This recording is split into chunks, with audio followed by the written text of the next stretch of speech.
वो दिन भी अच्छे थे जब मुझे भूत प्रेत पे यकीन नहीं हुआ करता था। काफ़ी दिनों से मैं जॉब की तलाश में यहाँ वहाँ भटक रही थी। फिर बड़ी मुश्किल से मुझे एक होटल की नाइट शिफ्ट की जॉब मिली। घर में गुर्बत और तंगी के बायस मैं कोई भी जॉब करने को तैयार थी। इसीलिए मजबूरन ना चाहते हुए भी मैंने होटल की नाइट शिफ्ट जॉब के लिए हामी भर ली। एक होटल की नाइट शिफ्ट जॉब में आप कुछ दिलचस्प लोगों से मिलते हैं, मगर फिर भी ये काफ़ी आसान नौकरी है। सिर्फ आप में रात भर जागने की हिम्मत होनी चाहिए। दूसरे अल्फाज में कहा जाए तो आपको 8 घंटे कंप्यूटर के सामने बैठने के पैसे मिलते हैं।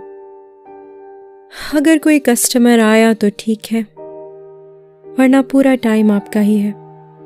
फिर रात को आपको रिपोर्ट तैयार करना होता है और सुबह के नाश्ते का सेटअप लगाना होता है। उसके बाद आप घर जा सकते हैं। पर प्रॉब्लम यह है कि जैसे जैसे रात का अंधेरा बढ़ता है आपके दिल को धड़का सा होने लगता है। मेरा मतलब है कि हाँ, लॉबी में काफ़ी रोशनी तो है, लेकिन बाहर पूरा अंधेरा और तो और अकेलापन। होटल की इस नाइट शिफ्ट जॉब का सबसे बड़ा मसला तो ये है कि रात में मैं यहाँ बिल्कुल अकेली होती हूँ और दूसरा कोई कोवर्कर मेरे साथ काम पे नहीं होता, जो कि मेरी इस जॉब को और भी ज़्यादा डिप्रेसिंग कर देता है। ये जान के भी कोई तसल्ली नहीं मिलती कि आप किसी इंसान से सिर्फ 30 फीट की दूरी पर हैं, जो कि शायद इस वक्त अपने कमरे में सो रहा होगा। वाकई कभी कभी तो मुझे ऐसा लगता है कि जैसे दुनिया ख़त्म हो गई हो और सिर्फ आप अकेले जिंदा हैं। हाँ, ऐसा भी कभी कभी होता है कि दूसरे शहर से आने वाला कोई बंदा या कोई फैमिली सुबह 4 बजे चेक इन करे, जिनके मुस्कुराते हुए चेहरे देखकर मुझे भी एक नकली सा स्माइल पास करना होता है। और फिर क्या, छोटी मोटी फॉर्मेलिटीज और फिर वही अकेलापन, अंधेरे में घूरते रहना और इंतज़ार, सिर्फ इंतज़ार कि सुबह कब होगी और कब मैं घर जा पाऊंगी। मन बहलाने का भी कोई तरीका नहीं है। आप अपना मन कैसे बहला सकते हैं जब आपके मन में खुद कुछ खटक रहा हो। नाइट शिफ्ट स्टार्ट करने के कुछ वक्त बाद ही मेरे अचानक रोंगटे खड़े हो जाते थे। दिल में ऐसे कुछ अटकता था कि जैसे कोई इंसान या कोई चीज़ मुझे घूर रही हो। मैं आपको होटल की लॉबी के बारे में थोड़ा बता दूं। होटल की लॉबी कुछ इस तरह से है। सबसे पहले हमारे सामने वाला दरवाज़ा है, जैसे कि होटल्स का होता है, ट्रांसपेरेंट शीशे का, जिसे मैं अपने कोलीग्स के जाने के बाद लॉक कर देती थी और अपना शिफ्ट शुरू करती थी। अंदर आते ही हमारा कॉमन एरिया पड़ता है। यहाँ एक सोफ़ा सेट है और एक टेबल पे मैगजीन्स का ढेर लगा हुआ है। इसके बाएं तरफ हमारा ब्रेकफास्ट एरिया है। क्योंकि ये होटल छोटा सा है तो ज़रा ये कंजस्टेड सा लगता है। मेरे दाएं तरफ एक और दरवाज़ा है जो कि स्विमिंग पूल एरिया तक जाता है। ये काफ़ी छोटा, अनकंफर्टेबल और अजीब तरीके से बनाया गया है। खैर, मुझे इंटीरियर डिज़ाइनिंग के पैसे नहीं मिलते। मुझे इस बात के पैसे मिलते हैं कि ये सारी चीज़ें सही सलामत रहें। और हाँ, मेन डोर के बाहर एक घंटी है जिसे रात को आया हुआ कोई भी गेस्ट बजा सकता है। फिर मैं जाके गेट को अनलॉक करती हूँ और गेस्ट को वेलकम करती हूँ। वैसे तो ये मेन गेट 24 घंटे खुला होना चाहिए क्योंकि ये होटल है, लेकिन ये होटल एक हाईवे के बीच में है जहाँ पे दूर दूर तक कुछ भी नहीं। अगला पेट्रोल पंप भी यहाँ से 45 मिनट की दूरी पर है। तकरीबन रात के 4 बज रहे होंगे। ये मेरी दूसरी या तीसरी रात थी, तो मुझे अभी तक रात को जागने की आदत नहीं पड़ी थी। मेरी आंखें भारी थीं और थोड़ी थोड़ी देर में मुझे झपकी आ रही थी। फिर एक पॉइंट ऐसा आया कि मैं पूरी तरह से नींद में चली गई।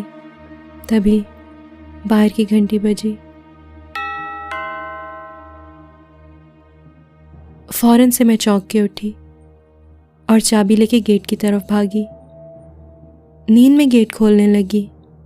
तभी मैंने ट्रांसपेरेंट शीशे की तरफ देखा। बाहर कोई नहीं था। मैंने सोचा कि शायद बहुत देर से इंतज़ार करके कोई चला गया होगा। नई जॉब पे सोने के लिए मैंने अपने आप को बहुत कोसा।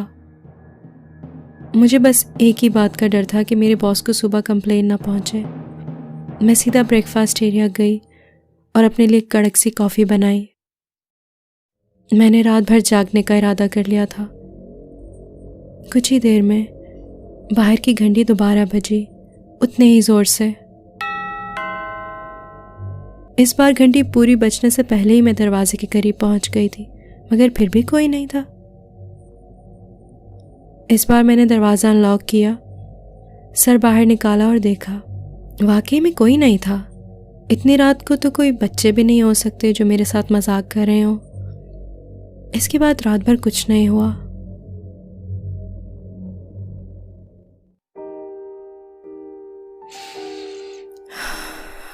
दो तीन रात गुजरने के बाद अब मुझे नाइट शिफ्ट की आदत सी पड़ चुकी थी और मैं ठीक ठाक काम करने लगी थी। हमारे होटल का मैनेजर मुझसे बहुत खुश था। वो मेरी तारीफ करते नहीं थक रहा था। लेकिन मैनेजर को कोई आइडिया नहीं था कि नौकरी कितनी आसान है। और जैसे कि मैनेजर्स करते हैं, मेरे अच्छे काम करने का इनाम उसने और काम दे के दिया। उसने कहा कि स्विमिंग पूल एरिया को थोड़ा साफ कर देना और ब्रेकफास्ट एरिया तैयार कर देना। मैंने कहा ठीक है, ये कोई मुश्किल काम नहीं था और ना ही मुझे सफाई से कोई परहेज है, और रात को वक्त काटने के लिए कम से कम कुछ तो होगा। मैनेजर ये बताना भूल गया था कि स्विमिंग पूल के पास रोशनी काफ़ी कम थी। स्विमिंग पूल की दीवारों के कोनों में बस 40 वॉट के 4 बल्ब लगे हुए थे, जिनका होना या ना होना बराबर था। लाइट बल्ब की रोशनी जहाँ ख़त्म होती, वहाँ से अंधेरा शुरू, और हमारा बाउंड्री वॉल अंधेरे की वजह से और भी दूर लग रहा था। मुझे पता है, शायद सुनने में मैं आपको एक डरपोक सी लड़की लग रही होंगी, मगर अगर आपने कभी ऐसी नौकरी नहीं की तो आप नहीं समझेंगे। रात को अगर आप पूरी तरह से जाग भी रहे हो तो कुछ फिर भी अलग सा लगता है। इंसान का दिमाग कुछ बदल सा जाता है। ऐसी जगह पे तो इस दुनिया का सबसे बहादुर आदमी भी सहमा और डरा सा रहेगा। दिमाग में बहुत ही अजीब और गरीब ख्याल से आते हैं। जब भी मैं स्विमिंग पूल से आगे देखती तो मुझे ऐसा लगता कि शायद कुछ अंधेरे से निकल के अभी मेरी तरफ आएगा। मैंने अपने आप को संभाला, 2-3 लंबी सांसें ली और स्विमिंग पूल साफ करने लग गई। कुछ सूखे पत्ते ही थे, उन्हें उठाने के लिए मैं झुकी कि अचानक स्विमिंग पूल के पानी में एक कोयले से भी काली कांपती हुई परछाई दिखी, मेरे ठीक पीछे। मैं इतना जल्दी मुड़ी कि मैं गिरने वाली थी। काफ़ी मुश्किल से मैंने अपने आप को संभाला, लेकिन वहाँ कुछ भी नहीं था। मैं पूल के पानी की तरफ मुड़ी, वहाँ भी कुछ नहीं था। मैंने किसी तरह जल्दी जल्दी सफाई की और जल्दी से जाके दरवाज़ा लॉक कर दिया। उस रात मैं तो बाहर की लाइट्स भी बंद करना भूल गई थी।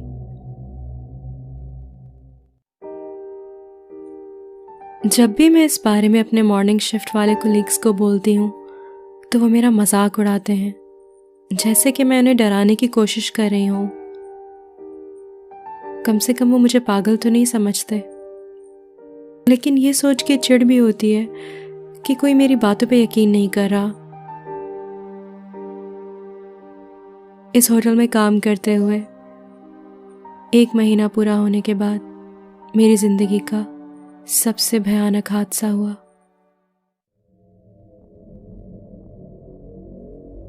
उस दिन न्यूज़ में आया कि आज भयानक आंधी और तूफान आने वाला है। जिसकी वजह से पावर कट हो जाएगा। ब्रेकफास्ट एरिया में बैठ के मैं ये न्यूज़ देख रही थी। अभी टीवी पे ये न्यूज़ चल ही रही थी कि अचानक से बिजली चली गई। होटल में पूरा कब्रिस्तान जैसा सन्नाटा हो गया। ना फ्रिज की आवाज़, ना कंप्यूटर की, सिर्फ बाहर चलने वाली आंधी की आवाज़। एक रूम के गेस्ट ने कॉल किया।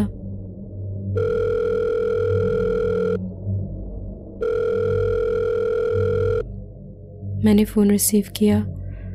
गेस्ट एक 18 या 19 साल का लड़का था जो कि कंप्लेन कर रहा था कि गीज़र काम नहीं कर रहा। 2 दिन पहले ही हमारा जनरेटर ख़राब हुआ था, उसकी वजह से पावर बैकअप नहीं था। मैंने सोचा कि इतनी रात को कौन नहाता है, गीज़र का ये क्या करेगा। खैर, गेस्ट को मैं ये बात नहीं बोल सकती थी। काफ़ी देर बहस करने के बाद और सॉरी बोलने के बाद उसने आखिर फ़ोन रख दिया। अब इसे मेरी खुशकिस्मती समझें या बदकिस्मती, क्योंकि उसके बाद किसी और ने कॉल नहीं किया और पूरी रात मुझे अकेले गुजारनी थी। मेरे पास सिर्फ एक टॉर्च थी, लंबी स्टील बॉडी वाली, जो कि आजकल चौकीदार भी यूज़ करते हैं। मेरे अब्बू हमेशा कहते थे कि बुरे वक्त के लिए हमेशा तैयार रहना चाहिए। अच्छा है मैंने उनकी बात सुनी। लेकिन एक प्रॉब्लम ये थी कि वो टॉर्च काफ़ी पुराना था। उसकी रोशनी कुछ कमज़ोर थी और वो बीच बीच में बंद भी हो जाया करता था। फिर मैंने वो आवाज़ सुनी।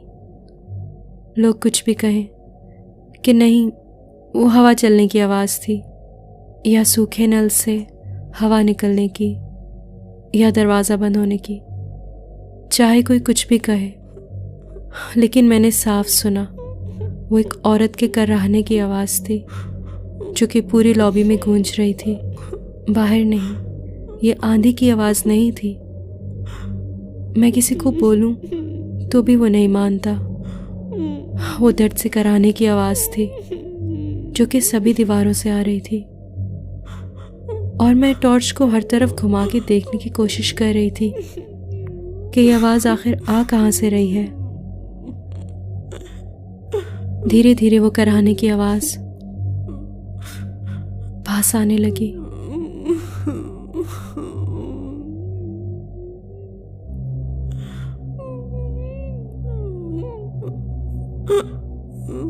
और फिर जब टॉर्च की रोशनी मेन डोर पे पड़ी तो मेरे मुंह से चीख निकल गई। मेरे सिर्फ 2 फीट की दूरी पर वो परछाई खड़ी थी। उसका चेहरा ऐसा था कि जैसे किसी चीज ने उसे तोड़ मोड़ दिया हो। आंखों की जगह काले अंधेरे से भरे 2 छेद थे और उसका पतला सा मुरझाया हुआ चेहरा, और उसके जिस्म में से बदबू आ रही थी। जैसे ही टॉर्च की रोशनी उस पर पड़ी तो उसका जिस्म कांपने लगा, जैसे कि वो मेरे पास आ रही हो, आहिस्ता आहिस्ता अंधेरे में। और टॉर्च की रोशनी पड़ते ही वो रुक गई और देखते ही देखते वो अंधेरे में तब्दील हो गई और रोने की आवाज़ भी बंद हो गई। ठीक उसी वक्त लॉबी की लाइट जल उठी, पावर वापस आ गई, कंप्यूटर ऑन होने लगा और टीवी चलना शुरू हो गया। मेरी सांस में सांस आई, लेकिन फिर भी मैं उस जगह से 1 इंच भी नहीं हिल पा रही थी। मुझे समझ नहीं आ रहा था कि ये हुआ क्या। मुझे अपने आप को संभालने में कुछ वक्त लगा। फिर मैं चुपचाप जाके कंप्यूटर के सामने बैठ गई। ये ख्वाब था या हकीकत? थोड़ी ही देर में सुबह हो गई और मैं बिना किसी को कुछ बताए घर चली गई।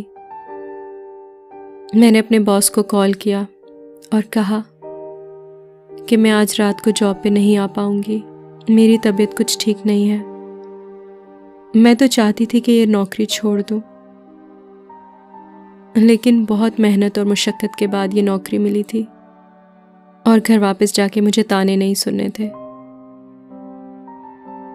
उसके बाद मैं जब भी सोने की कोशिश करती तो वो चेहरा मेरी आंखों के सामने आ जाता और ये ख्याल भी आता कि अगर सही वक्त पे उसके ऊपर टॉर्च की रोशनी ना पड़ी होती तो ना जाने क्या होता, या वो टॉर्च काम नहीं करता तो क्या होता।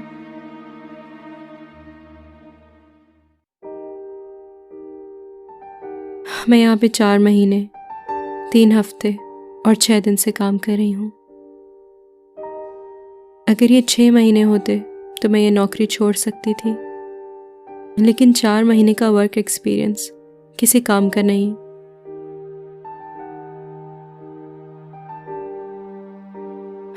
अब अंधेरा हो चुका है और मैं नाइट शिफ्ट पे पहुंच चुकी हूँ।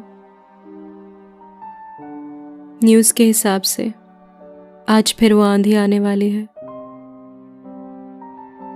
मैंने अपने लैपटॉप को फुल चार्ज कर लिया है और एक एक्स्ट्रा बैटरी भी रख ली है। ये पूरी रात चल जानी चाहिए। कुछ मिनट पहले बाहर बिजली कड़कने की आवाज़ आई।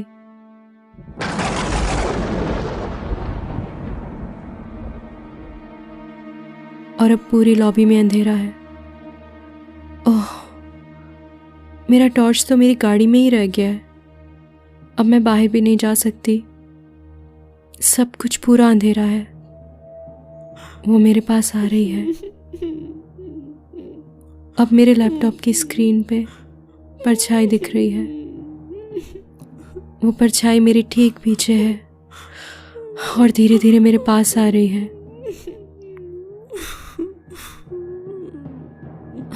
ओह नो, लो बैटरी वार्निंग। दूसरी बैटरी तो सोफे पर है, लेकिन डर से मेरे पाँव भी नहीं चल रहे। मैं उठ भी नहीं पा रही।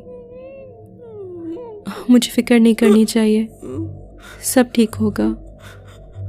उफ, वो रोने की आवाज़, वो जिस्म की बदबू। लैपटॉप में जब तक पावर है मैं ठीक हूँ, तब तक मुझे कुछ नहीं हो सकता।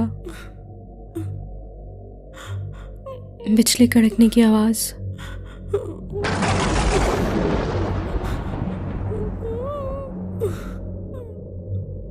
आवाज़ बंद हो गई। मेरे कान के पास सांस लेने की आवाज़ आ रही है। गर्दन को भी नहीं हिला पा रही। लैपटॉप का पावर।